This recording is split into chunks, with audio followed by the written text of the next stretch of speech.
Gostaria de cumprimentar a todos e a todas. Vamos dar início à nossa aula de hoje, 20 de abril de 2020, e temos como tema, dando continuidade à última aula, Pedagogia e Ciência como Saber Reflexivo.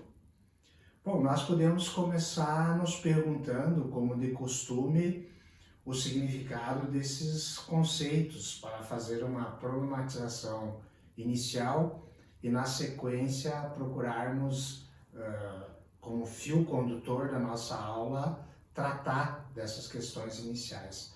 Então, a primeira pergunta que nós podemos nos fazer é como pensar a relação entre pedagogia e ciência. Na sequência, de uma maneira mais cética, vamos dizer assim, a pedagogia pode ser uma ciência, ou até mesmo ela precisa ser uma ciência, e, caso afirmativo, de que ciência se trata, né? E aí, uma outra questão que talvez nos interesse de maneira mais direta e seja mais importante para o fio condutor das nossas aulas e para o próprio curso de vocês de pedagogia, qual a implicação dessas perguntas para a nossa prática educacional como educadores? E para nos pensarmos enquanto sujeitos humanos que vivemos juntos e que precisamos encontrar a melhor maneira de viver juntos. Então, vocês podem observar que se trata inicialmente de um conjunto de questões amplas e profundas, que evidentemente nós não vamos ter condições de tratá-las agora de modo mais exaustivo nessa aula, devido a, entre outras coisas, a própria limitação de tempo, né? Mas eu gostaria de formular aqui, em certo sentido, uma hipótese para que a gente possa enfrentar essas perguntas aí que implicam na relação entre pedagogia e ciência e, sobretudo, tratar a pedagogia e a ciência como pensamento reflexivo. E a hipótese ela seria mais ou menos, poderia ser expressada mais ou menos nos seguintes termos.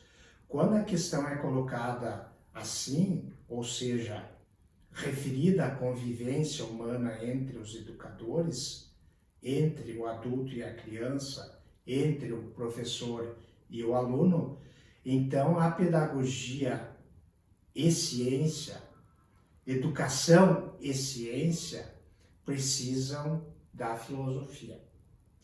Em que sentido, para dar conta Em que sentido, então, pedagogia e ciência precisam da pedagogia, da filosofia? E, para dar conta da convivência humana, de todos os problemas que ela implica, eu quero dizer com essa hipótese que educação, pedagogia, ciência precisam do pensamento reflexivo. Nós, enquanto seres humanos, precisamos do pensamento reflexivo.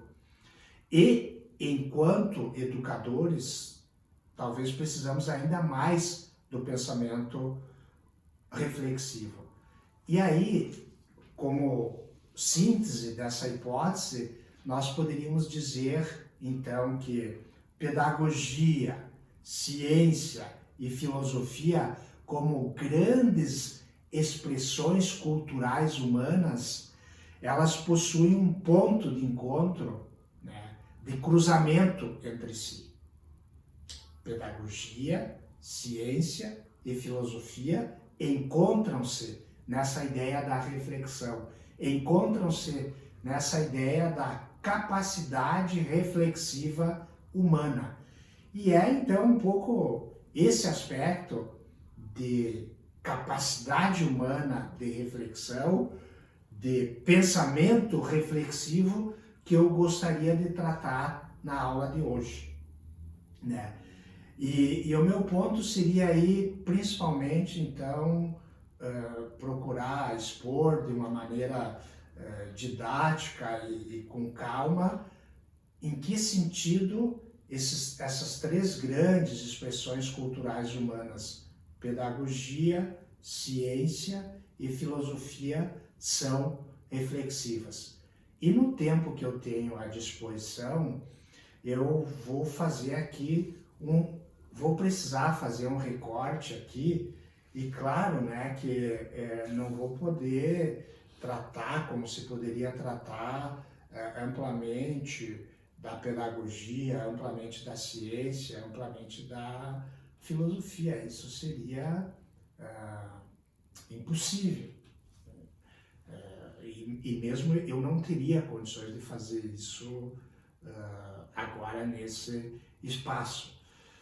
Eu só quero lembrar que nas duas aulas anteriores nós já tratamos do sentido etimológico da filosofia, do sentido etimológico da pedagogia, e eles nos vão ser úteis agora para compreender essa relação entre esses três âmbitos do conhecimento humano, né?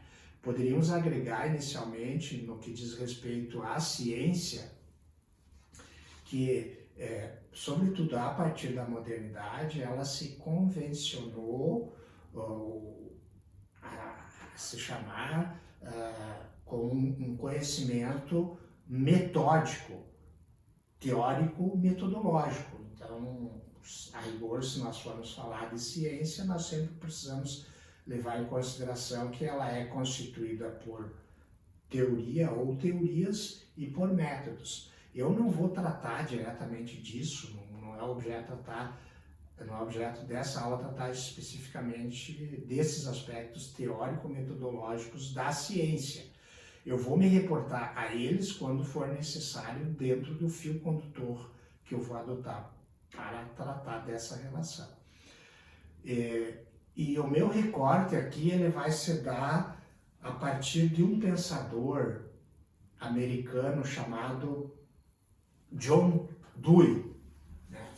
John Dewey, e ele nasceu em 1859 e faleceu em 1952. Ele durou 93 anos, é um grande pensador americano, talvez seja, do ponto de vista teórico e também prático, está entre os maiores pedagogos contemporâneos e certamente o maior pedagogo contemporâneo americano do século XX.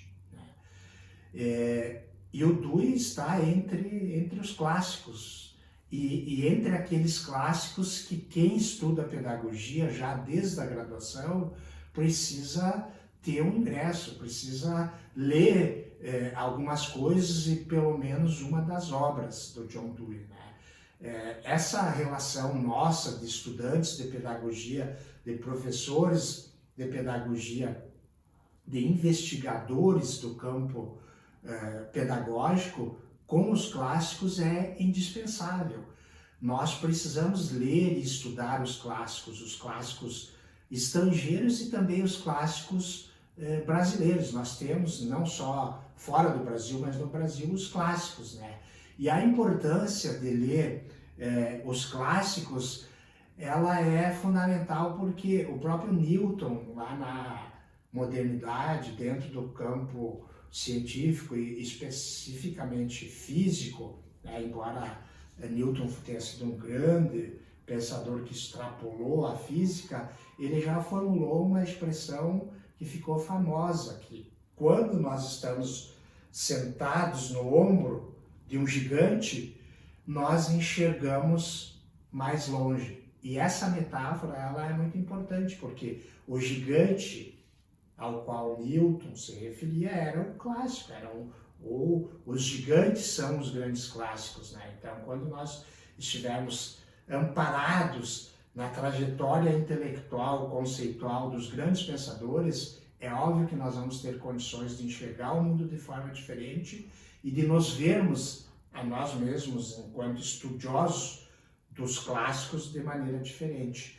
E eu recomendo para vocês, tem aqui o Ítalo Calvino, que escreveu um livrinho, Por que Ler os Clássicos? Nesse livrinho vocês vão encontrar muitas dicas da importância de a gente ter na nossa companhia, enquanto estudantes, os clássicos. Então, o John Dewey, ele foi um grande pedagogo que influenciou não só a pedagogia americana, mas também influenciou a própria pedagogia brasileira. Nós tivemos aqui um grande pedagogo brasileiro que influenciou muito as políticas educacionais brasileiras, desenvolveu aspectos importantes de uma teoria educacional brasileira tendo como uma das fontes de inspiração o pensamento filosófico e pedagógico do John Dewey. Esse pedagogo que eu estou me referindo se chama Anísio Teixeira, que também vai ser estudado tanto na história da educação brasileira como na própria filosofia da educação, e esse autor ele vai voltar, assim como o John Dewey, em diferentes momentos. Vocês vão ver esses dois autores também em outras disciplinas, com outros professores no currículo. Mas o Anísio Teixeira é um dos clássicos nossos, assim, nós podemos dizer, talvez pudéssemos colocar ao lado do Paulo Freire como os dois grandes clássicos que nós temos dentro da nossa tradição pedagógica contemporânea, principalmente do século XX, né? E o John Dewey, no geral, ele poderíamos dizer assim, resumir a sua contribuição inicialmente em dois grandes conceitos, na ideia da democracia e seu vínculo com a educação, né?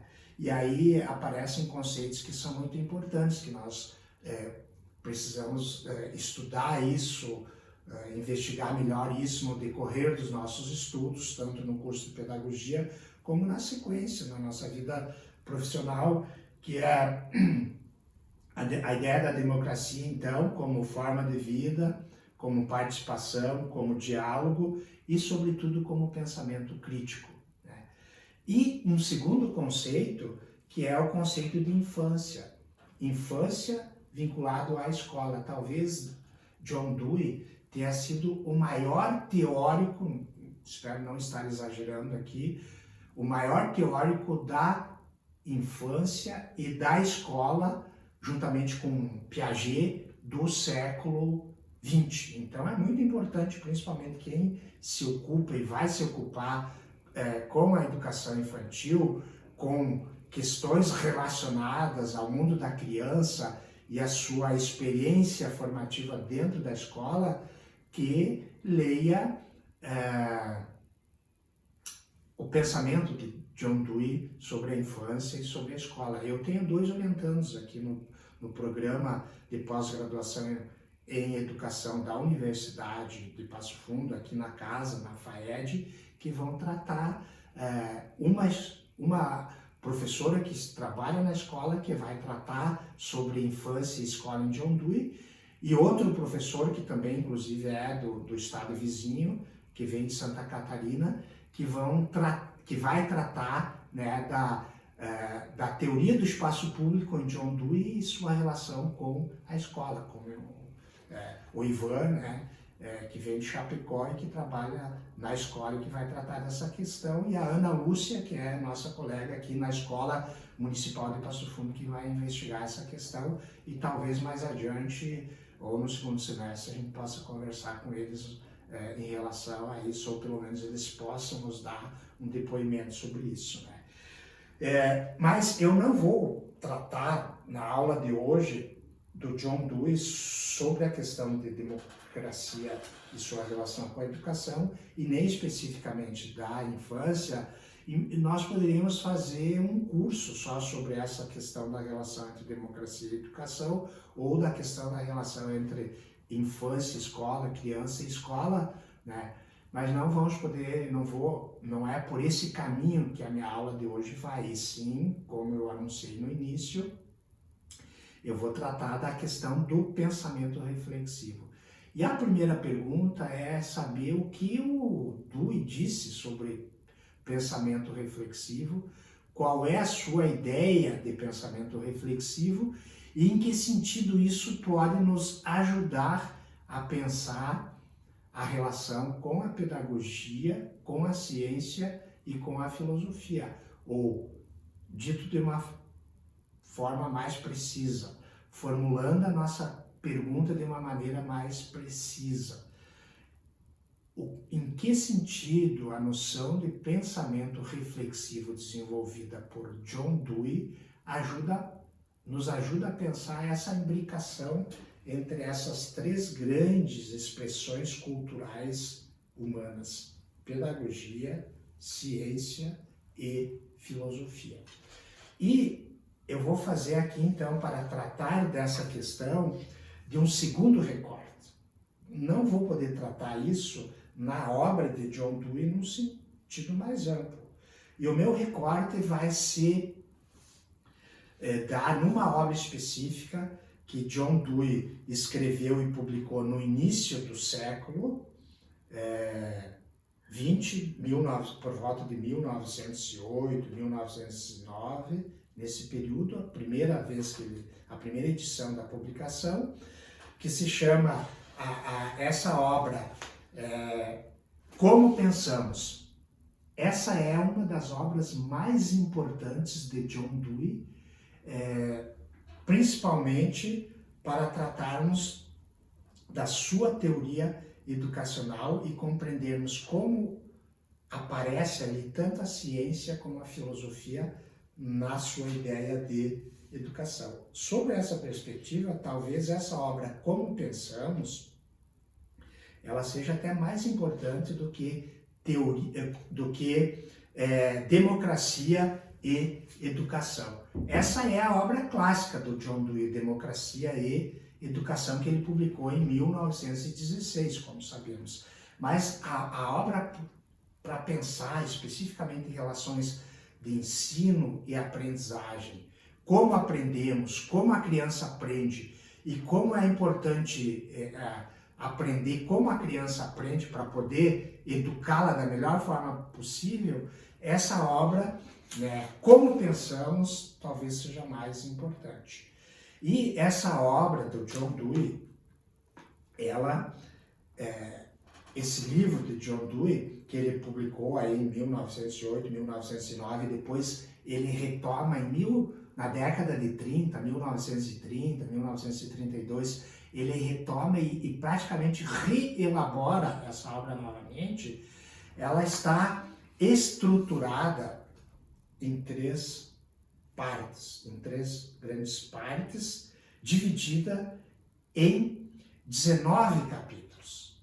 Eu gostaria de fazer uma observação aqui. Como nós estamos tratando de um clássico e de uma obra clássica, e como nós somos iniciantes no estudo, dos clássicos e dos grandes pedagogos, eu faria aqui daria aqui uma dica bem prática. A primeira coisa, quando a gente se depara com uma obra clássica, é se deter ou se ater no sumário.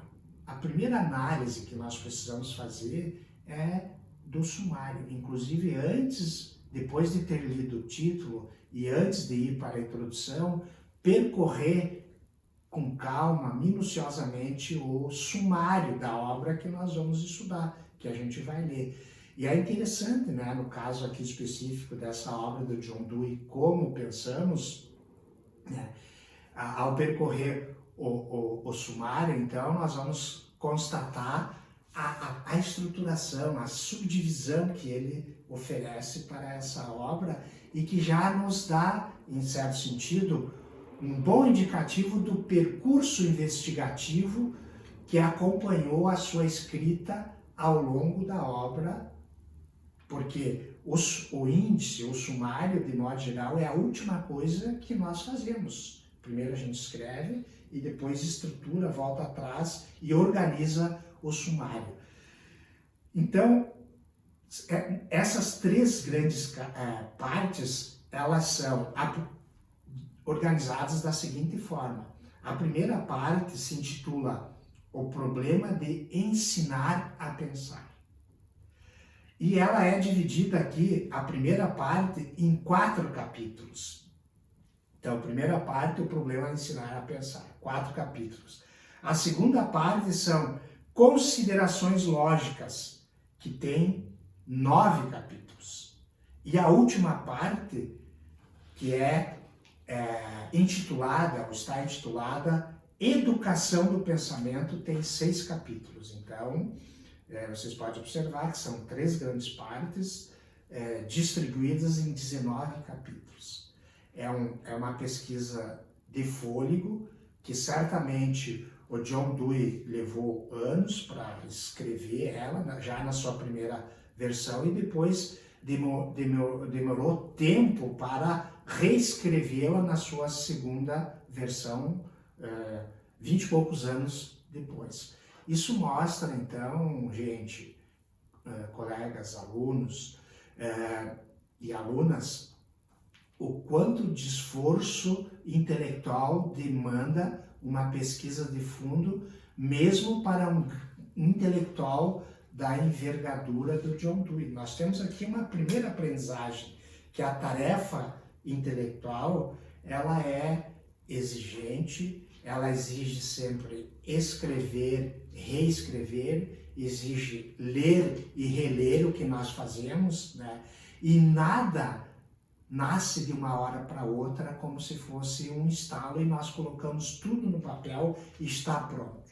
De forma alguma. O próprio Dewey deu depoimentos, vários depoimentos sobre o seu processo de produção intelectual, o seu processo de estudo, como era a sua rotina de estudo, de leitura e de escrita, e dá para perceber nesse depoimento autobiográfico dele, né, o quanto isso demandava de esforço diário, de dedicação diária, né, mas ao mesmo tempo quanto esse trabalho disciplinado, sofrido, vinha acompanhado de grande prazer. Era uma conjugação entre esforço, sofrimento e prazer ao ver as obras escritas, publicadas, lidas e discutidas pela opinião pública, né? Pelos alunos, pelos colegas, e essa é a atividade intelectual, né? Então, vocês vejam aí, o que eu acabei de fazer foi um breve comentário sobre a estruturação dessa grande obra do John Dewey, como pensamos, nessas 3 grandes partes distribuídas em 3 grandes capítulos. Não é que a segunda parte não seja importante, mas para o estudo da pedagogia são recomendáveis de modo especial a primeira parte, como eu disse para vocês, intitulada O Problema de Ensinar a Pensar, e a última parte, que está intitulada O Exercício do Pensamento, a Educação do Pensamento. Na tradução portuguesa está aqui O Treino do Pensamento, mas o treino eu acho que não é uma tradução mais adequada. Eu acho que a melhor tradução seria O Exercício do Pensamento. Mais ainda, talvez a tradução mais formativa seria mais adequada seria o exercício formativo do pensamento. Então nós temos aqui uma introdução comentada do índice dessa importante obra do John Dewey, e eu, na sequência, eu preciso fazer um segundo recorte. Vocês vejam, eu já fiz um primeiro recorte, né, que foi discutir pensamento, esse nexo entre pedagogia e ciência, tomando a ideia do pensamento reflexivo como referência, recortando no pensamento de John Dewey e escolhendo especificamente a obra como pensamos. Isso foi o que eu fiz até agora. No passo seguinte, da aula, eu preciso fazer um segundo recorte, que é escolher no interior dessa obra e dessa estrutura em 3 grandes partes, um aspecto que nos interessa, que é a questão do pensamento reflexivo.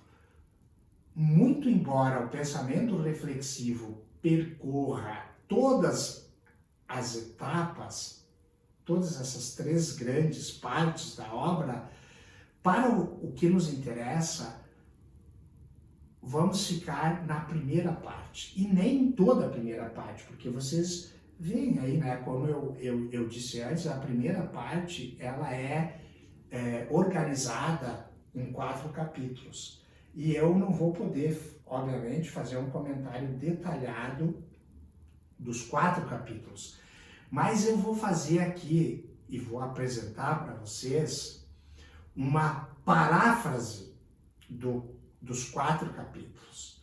Se vocês lerem os 4 capítulos, vocês não vão encontrar diretamente o que eu vou falar aqui, porque aqui é uma paráfrase livre, ou seja, é uma reconstrução livre que eu vou apresentar para vocês depois de mais do que uma leitura que eu fiz desses 4 capítulos e procurei extrair dessa leitura, então, alguns aspectos do pensamento reflexivo que nos interessam pela trajetória de pensamento que eu venho desenvolvendo com vocês desde a primeira aula.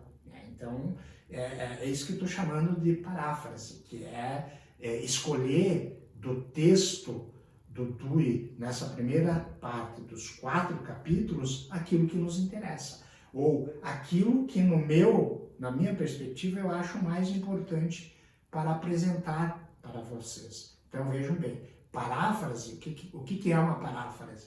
Paráfrase é, por assim dizer, uma reconstrução pessoal que nós fazemos do pensamento do autor. E isso é muito exigente, né, gente? Porque nós nos deparamos aqui com essa grande tarefa, com essa exigente tarefa de ter que reconstruir com palavras próprias o pensamento de um grande autor, né? Porque nós estamos agora dialogando nada mais, nada menos com John Dewey, assim como seria uma tarefa muito exigente com qualquer outro clássico, que nos exige paciência, persistência, porque a vantagem que nós temos no primeiro momento é dizer, não, mas ele é muito difícil o que ele está dizendo, eu não consigo entender, eu vou deixar, vou sair, vou fazer outra coisa, né? E aí que entra como parte da atividade intelectual a disciplina. A gente não pode desistir num primeiro enfrentamento. Se a gente desistir num primeiro enfrentamento, nós perdemos a guerra, né?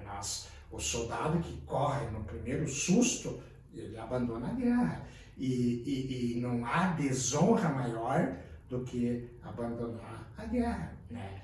Não há a metáfora da guerra do campo educacional nem é muito aconselhável do ponto de vista formativo, do ponto de vista moral. Mas, no caso dos nossos estudos, se na primeira dificuldade, ainda mais quando nós estamos iniciando os estudos, que é o caso de vocês, segundo semestre do curso de pedagogia, se a gente abandonar na primeira dificuldade a leitura do texto, nós vamos criar um vício, nós vamos criar uma atitude pedagógica que nós possivelmente não vamos adotá-la ao longo do nosso curso e vamos ter um grande prejuízo formativo na nossa trajetória. Então, olha, vamos enfrentar o texto, mesmo que a gente entenda, sei lá, 1% do que está ali, já é uma grande questão. A primeira grande meta é chegar até o final da leitura do texto, do capítulo, do ensaio, e depois nós temos a oportunidade de retomar. Uma primeira leitura, ela é muito pouca, principalmente quando se trata de um texto clássico. Então, o que eu vou passar para vocês é, como eu disse, uma paráfrase. A paráfrase, ela é um grande recurso intelectual. ela é um grande recurso pedagógico, ela é um grande recurso didático. Nós nos formamos bons professores, nós nos formamos bons educadores e nos tornamos bons pedagogos no sentido mais amplo quando a gente desenvolver e saber usar bons recursos didáticos. E do ponto de vista da leitura e da escrita, a paráfrase é um grande recurso didático, um grande recurso pedagógico. Bom, então o que eu vou apresentar para vocês é um recurso didático chamado paráfrase.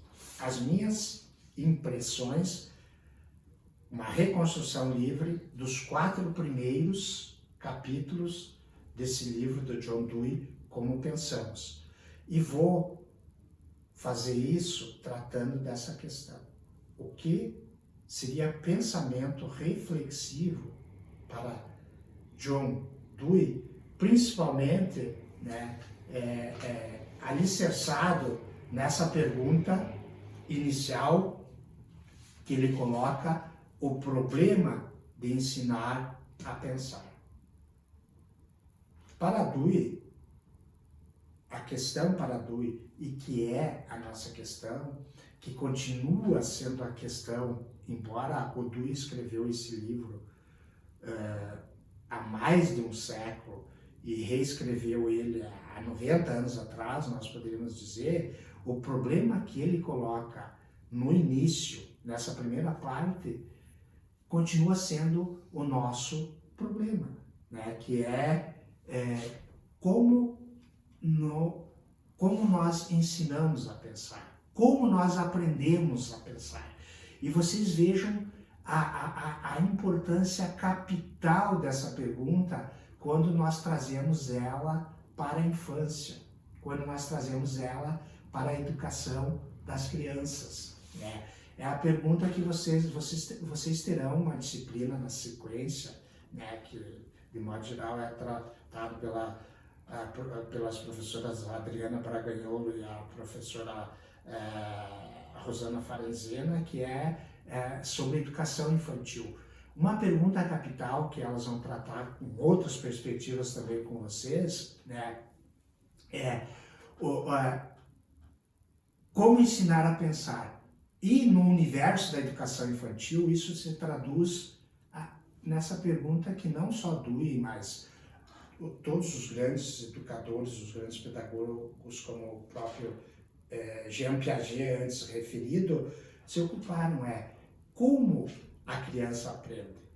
E nós precisamos colocar em dúvida também: será que a criança aprende?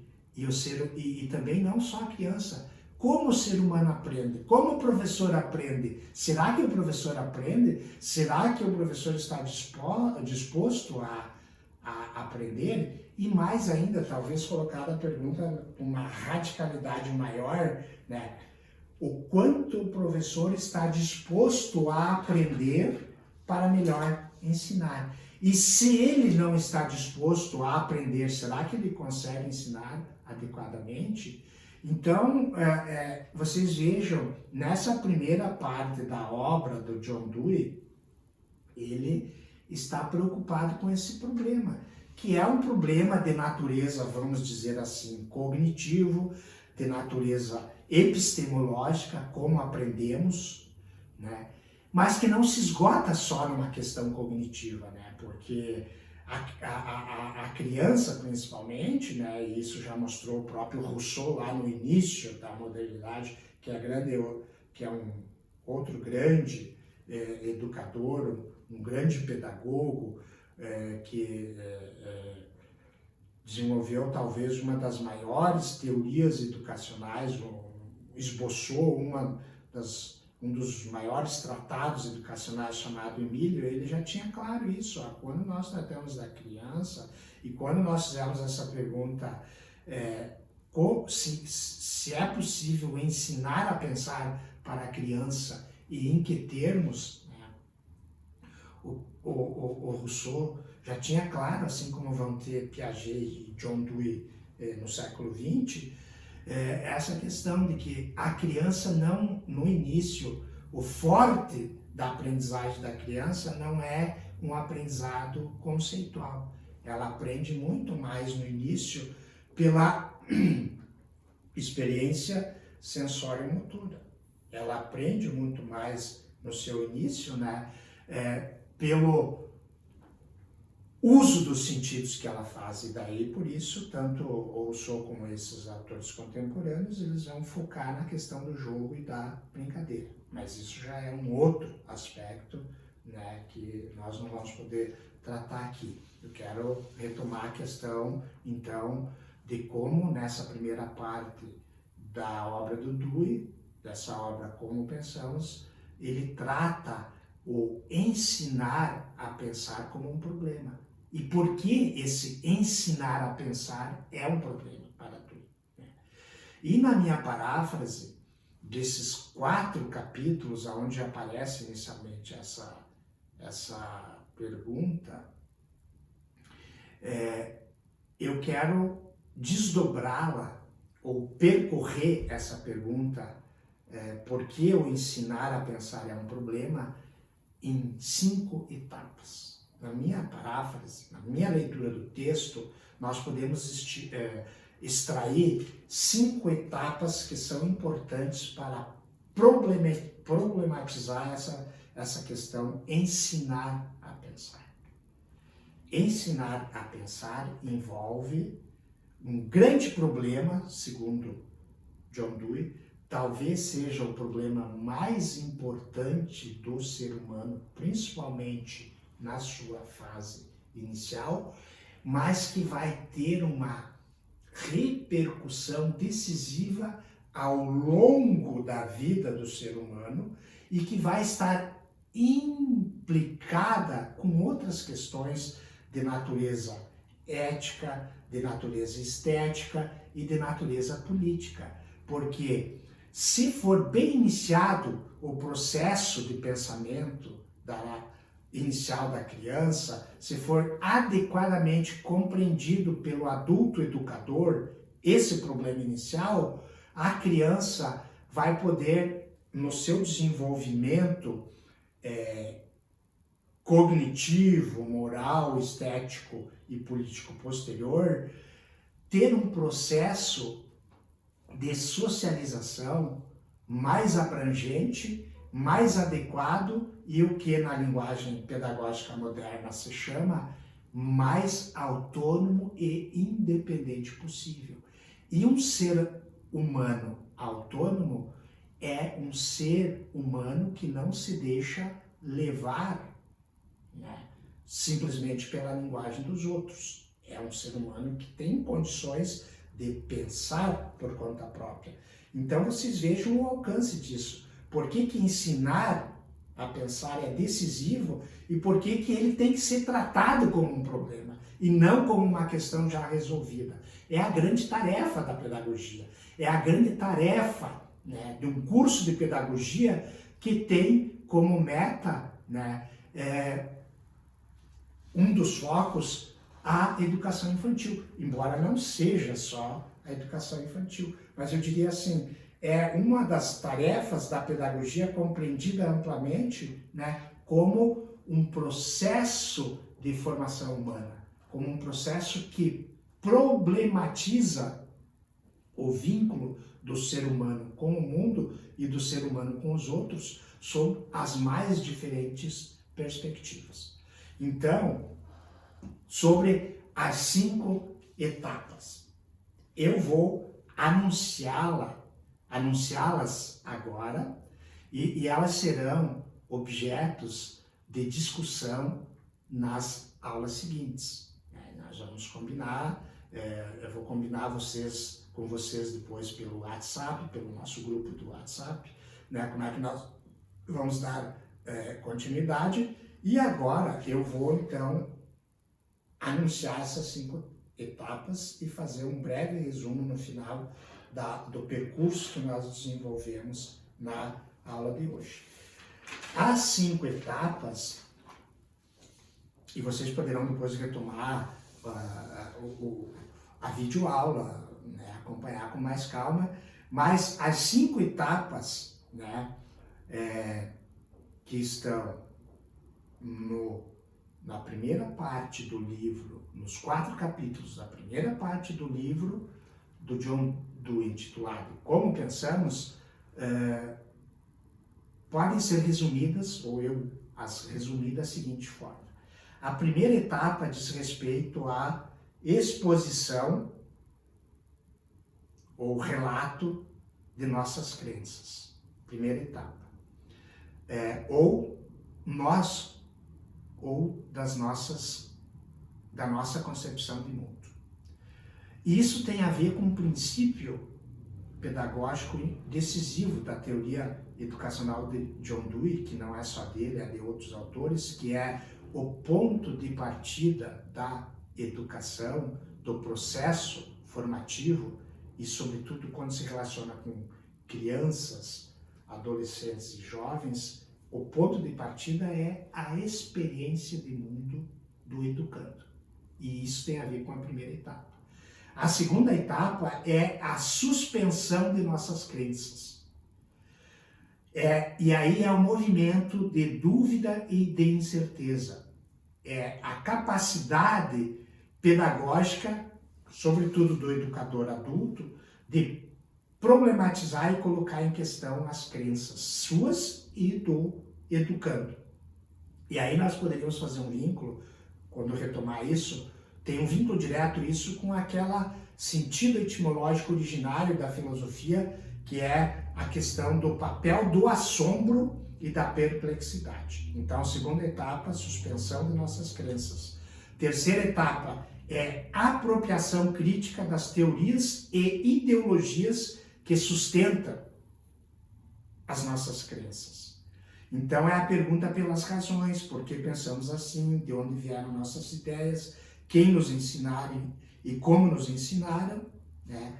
E aqui, quando eu for tratar de forma mais extensa dessa terceira etapa, nas próximas videoaulas, eu quero chamar como testemunho, como referência, um filósofo francês chamado René Descartes, que é chamado o pai da filosofia moderna, e comentar com um pouco mais detalhes a experiência autobiográfica relatada por Descartes no seu livro Discurso do Método, e os passos, e como nós podemos aprender para organizar nossa experiência intelectual, para podermos reelaborar intelectualmente a nossa experiência com a experiência do Descartes. E vou trazer outro testemunho do próprio John Dewey e para mostrar como a gente pode aprender, né, com a experiência intelectual dos grandes pensadores, né, dos grandes pedagogos, mas também depois com as pessoas experientes que estão mais próximas de nós. A quarta etapa é a reelaboração de nossas crenças, ou a reelaboração da experiência que nós fazemos de nós mesmos, do mundo e com quem nós convivemos. E esse é um ponto chave, gente.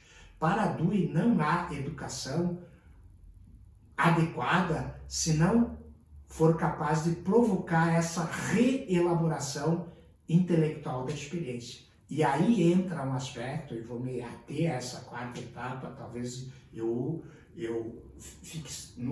use toda uma videoaula só para tratar dessa quarta etapa, que ela tem a ver então com a capacidade humana de reelaboração intelectual da experiência. E isso tem a ver com o problema que é nuclear para John Dewey do pensamento reflexivo, que é a capacidade humana de formação de conceitos. Ou seja, a tese de fundo de John Dewey aí é que nós não teríamos a capacidade de pensar se nós não tivéssemos a capacidade de formular, de criar conceitos e fazer um uso judicativo, ou seja, reflexivo desses conceitos na nossa experiência de vida e na nossa experiência intelectual. E o decisivo para Dewey é que essa experiência de formação de conceito, ela precisa ocorrer já na etapa inicial de formação do ser humano, já na infância, mas de maneira diferenciada, né? Lá começa pelo jogo, começa pela brincadeira. Mas se a criança não for auxiliada intelectualmente pelo adulto, pelo educador, a ir construindo uma elaboração conceitual do jogo e da brincadeira, ela só vai ficar no mundo espontâneo. Ela não vai atingir, não vai provocar aquela passagem do estado que ele chama de imaturo para maturidades cada vez mais complexas e elaboradas da sua própria experiência. Então essa quarta etapa, ela é decisiva, talvez ela seja a mais importante aqui dentro desse problema do ensinar a pensar, porque ela vai ser decisiva para dar esse, por assim dizer, esse pulo do gato para que nós possamos, para que a criança possa, o adolescente possa e o ser humano possa desenvolver a capacidade de pensar por si mesmo, que é para Dewey, como herdeiro da grande tradição pedagógica iluminista ocidental, a grande meta da educação. A meta da educação já começou desde os gregos lá, lembra aquele sentido originário que eu retomei com vocês, da paideia grega lá, na própria etimologia da palavra pedagogia, estava lá esse grande ideal da paideia de levar, de conduzir, pedagogia, pegar na mão, conduzir para pensar por si mesmo, porque está já no início da tradição cultural ocidental, da tradição educacional, essa aspiração, esse ideal da pedagogia, da educação, de que seres humanos que podem pensar por conta própria, eles não são iludidos, eles não são um João e uma Maria que vão com as outras. E talvez o que mais nós precisamos no contexto mundial e sobretudo brasileiro são pessoas que consigam pensar por conta própria. A educação tem um papel importante, a pedagogia tem um papel importante, principalmente quando nós nos ocupamos com os seres que estão no processo de formação inicial, ou seja, com as crianças. E por último, a quinta etapa, ela tem a ver então com o retorno, né? Não é suficiente reelaborar intelectualmente a nossa experiência. Nós precisamos retornar para a prática. Precisamos continuar fazendo as experiências. É aquilo que o Dewey chama do contínuo da experiência. A experiência, ela não tem, a experiência humana, e sobretudo quando diz respeito à experiência formativa, ela não tem um início, um meio e um fim definido, como se agora estamos formados e terminou. A gente sabe que a educação, né, ela não reside nisso. A educação é um contínuo, é uma experiência contínua. E o Dewey é muito claro disso. Só que por que é importante que a quinta etapa ela seja engatada, seja sustentada na quarta etapa? Porque quando nós continuamos, nós levamos conosco esse aprendizado reflexivo e tendencialmente nós vamos tornar a nossa experiência cada vez mais qualitativa. É o contínuo da experiência ancorado na ideia da reflexão que vai tornar a nossa experiência mais qualitativa. Experiência qualitativa é, vamos dizer assim, a grande meta da teoria educacional de Dewey, porque ela está na base da capacidade de pensar por si mesmo. Então, para concluir, nós vamos retomar tudo isso, essas 5 etapas, na sequência das nossas aulas. Mas eu gostaria de concluir agora, resumindo brevemente, para que vocês possam retomar a videoaula meditar e pensar sobre o que nós discutimos e até levantar questões e questionamentos, né, no exercício pessoal, individual, meditativo de vocês, que a gente possa retomar em outros momentos, né, depois. Eu quero agora reconstruir brevemente o percurso, então vocês vejam bem. O núcleo da nossa aula era tentar buscar um ponto de aproximação entre pedagogia e ciência. E desenvolvemos essa hipótese de que aquilo que vincula o aspecto anelante, vamos dizer assim, das duas, pedagogia e ciência, se dá pelo pensamento reflexivo. Fui a John Dewey, fiz um recorte numa das obras e dentro das obras procurei oferecer para vocês uma paráfrase dos 4 capítulos da primeira parte, falando das 5 etapas que problematizam, que nos auxiliam a problematizar essa questão, ensinar a pensar. E as 5 etapas. Primeira, exposição do relato das nossas crenças. Segundo, suspensão de nossas crenças. Terceiro, apropriação crítica das teorias e ideologias que sustentam as nossas crenças. Quarto, a reelaboração de nossas crenças, né?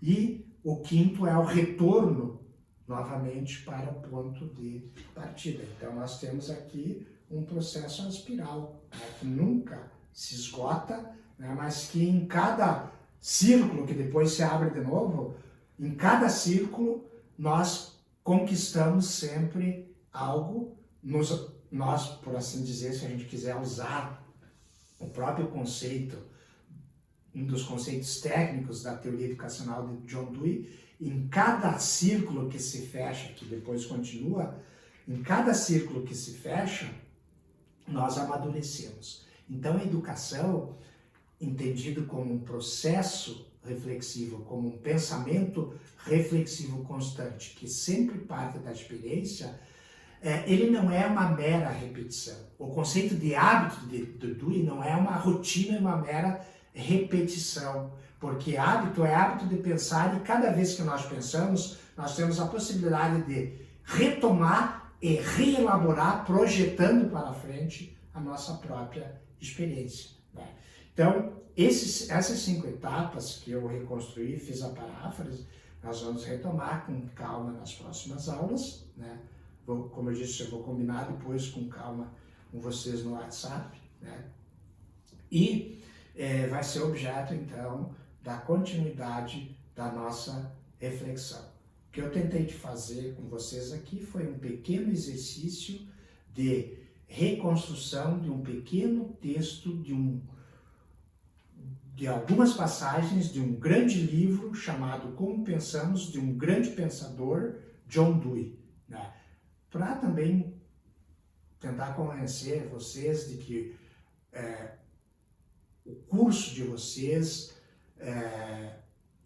o trajeto de vocês no curso de pedagogia vai concluir e vai culminar com uma experiência qualitativa muito maior se vocês estiverem à disposição e se sentirem provocados em dialogar com alguns clássicos da pedagogia. Muito obrigado.